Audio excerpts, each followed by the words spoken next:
No? No? Okay. Inverse functions.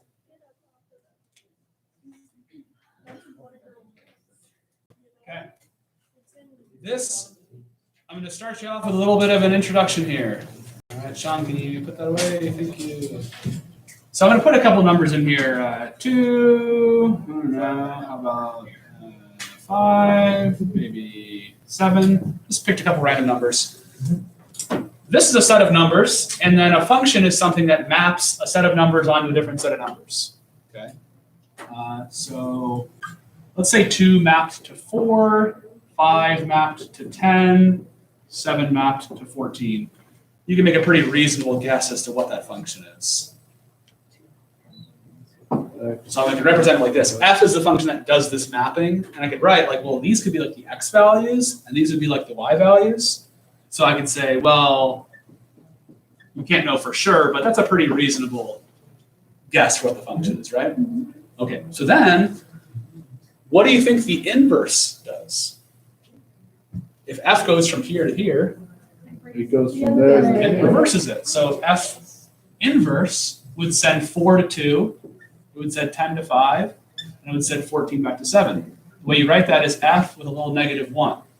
It's not f to the negative first power, though. That's just, it's just a notation, okay?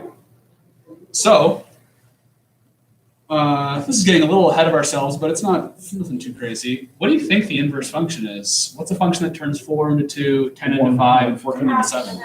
Yeah, so f inverse of x, we could reasonably say is cut the number in half. Feel good? Okay, we gotta get some other vocab out of the way. Back to f. If we asked him, hey f, what do you call this family of numbers here? What would he say? X. That's a good answer. He would say, those are my x values, but he'd also say, that's my domain. That's the domain of f. And he'd say, the numbers that I map over to, these are my range. This is the range of f. However, let's suppose we ask this guy, hey, what do you call this set of numbers? That's your domain. He'd say, that's my domain. And then he'd say, these numbers are his range. Do you feel okay about that? Okay. One more thing to get out of the way would be maybe some ordered pairs. What are some ordered pairs, like pairs of x, y values that live on f? 2, 4. Point 2, 4 lives on f. If I say I graphed f, 2, 4 would be on that graph. How about 5, 10, and then 7, 14? So the next thing to look at would be, well, okay, then what about f inverse? If I graphed f inverse, what's a point that lives on f inverse? 4, 2. 4, 2. Input 4, output 2. Input 10, output 5. And input 14, output 7. Okay? So what happened to the x and y values? I switch. So you can think about, what does that mean geometrically? Visually, what does that mean? You'll see that when we do like number 5 together. Okay. That pretty much explained everything right there. So let's now answer these questions and then address any confusion that, is that grape soda? It's Huckleberry Oh, soda. huckleberry soda. What is it?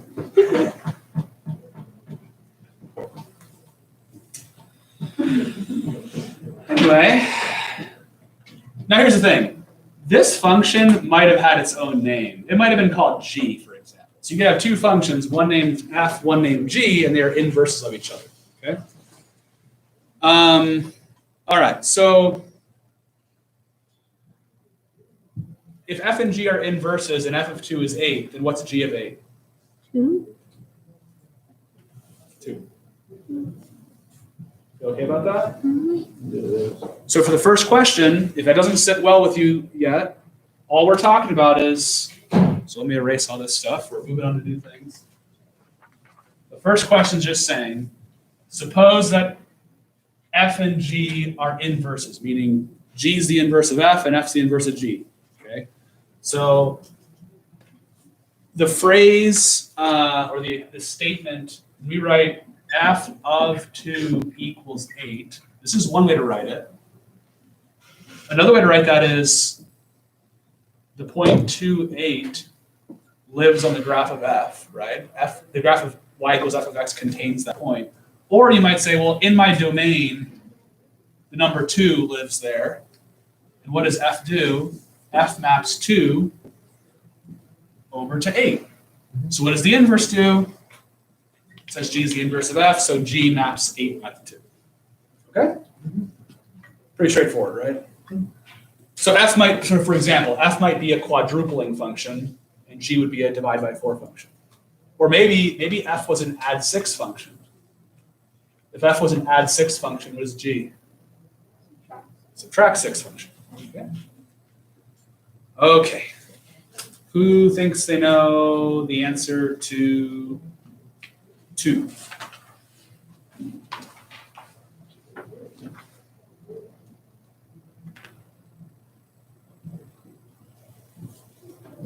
If f of 0 is 5, what do we know about f inverse of 5?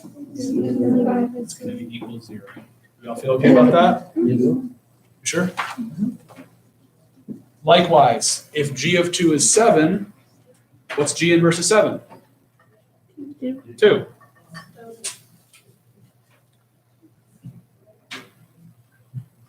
All right, looking at number 3. If we graphed a function f and it contained points 0, 3, 2, 5, and 6, negative 7. Okay, so for example, I could represent it this way if I wanted. 0 mapped to 3, 2 mapped to 5, and 6 mapped to negative 7. What is f inverse going to do?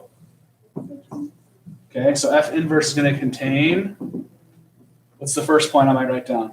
3, 0. 3, 0. Now notice something here. I don't know why this is, but it's a really common confusion people get.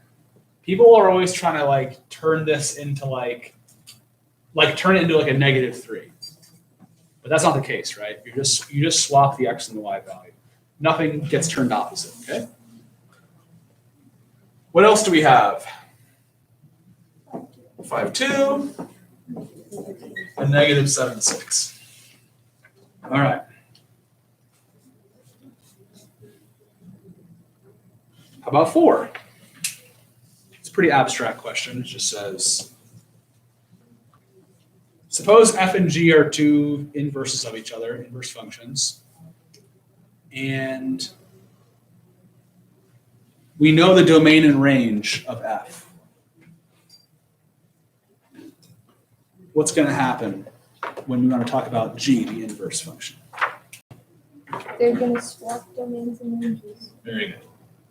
So f, if this represents f maps what set of numbers? Well, it says the numbers that go from 4 to infinity. Those numbers get mapped by f onto this set of numbers. Since g is the inverse, it must go the other way. So if we ask g, hey g, what's your domain? The domain of g would be 0 to the infinity. interval from 0 to infinity. And the range of g, 4 to infinity. 4 to infinity. So moral of the story there is very simple, right? The domain and range is just swap. Flippy floppy. Okay. Look at 5.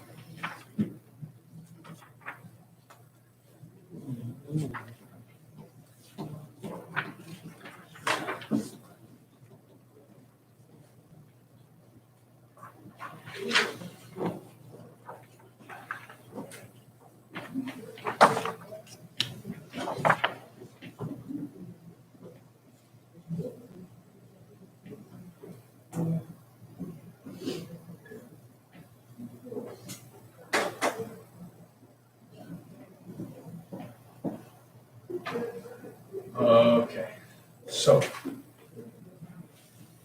I see a bunch of you guys already have the answer. That's really good if you already figured it out. Those of you who did figure it out, suppose your classmate or whatever is like, oh, I'm kind of confused. Well, how do I break this down step by step? What should I do to like understand how to get from F to the F inverse? Yeah? Look at choose a point that lines up and then swap the X and Y and plot it. That's perfect, yeah. So like this point here, for example, this is the point -3, 0. So we've already talked about how like the inverse is going to swap the two values. So if F has the point -3, 0, then the graph of F inverse is going to have the point 0, -3. And the point 0, 1 will become 1, 0. And the point 2, 4 will become 4, 2.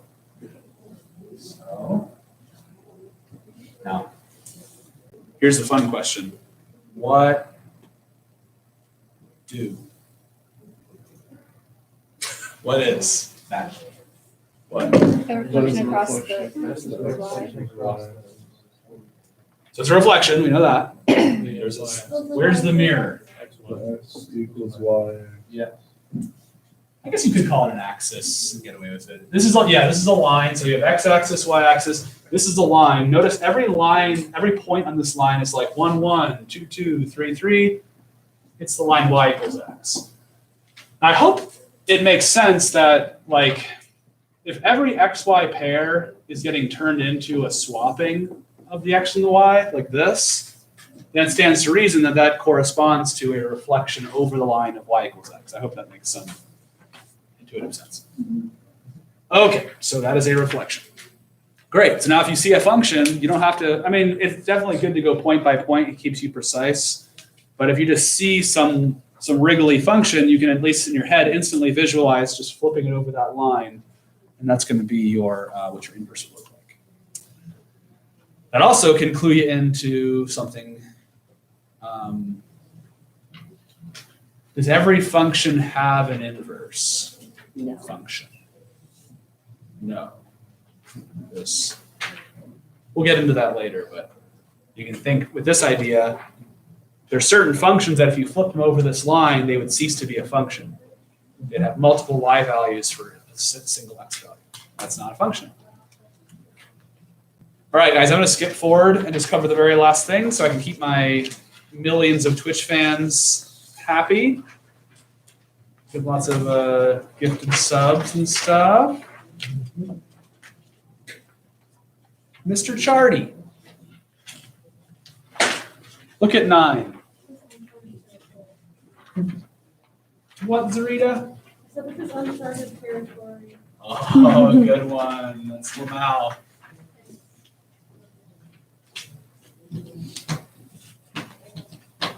Okay, so let's look at the first one. Keep it simple. Who thinks they know the answer to that question?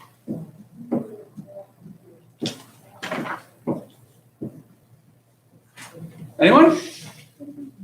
It's 2. All right, so you're going to get really fast at these very quickly, but let me show you the slow way. Is to say, well, let's see. What is this pair, this little column in the chart? It's the second column of numbers. What does that tell me? That tells me that for f of x, when x is 2, f of x is 7. So that's like saying f of 2 equals 7. So do you understand how I get from here to here? If f of 2 is 7, then f inverse of 7 has to be 2. You understand? Yes. So let's look at B. B says, what's f inverse of g inverse of -3? What's the first thing I should look at?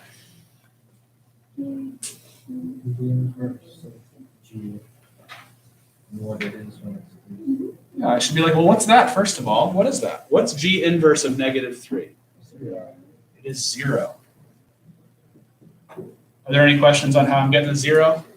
No. It's from that chart right there. It's the second column of numbers. Now what's f inverse of 0? 8. There's my answer. See, pretty painless, right? Great. Don't forget, sometimes it's not asking for the inverse. Like on D, it says, it doesn't say G inverse of F inverse of -10. It says G of F inverse of -10. So you're going to have to basically be able to flexibly go from top to bottom and bottom to top on these charts and interpret them correctly. That's all I'm going to cover for today. So with the rest of class, finish up through 11 if you can, if you have the time, and then on 12 we'll cover 12 tomorrow. Yeah. What, AJ?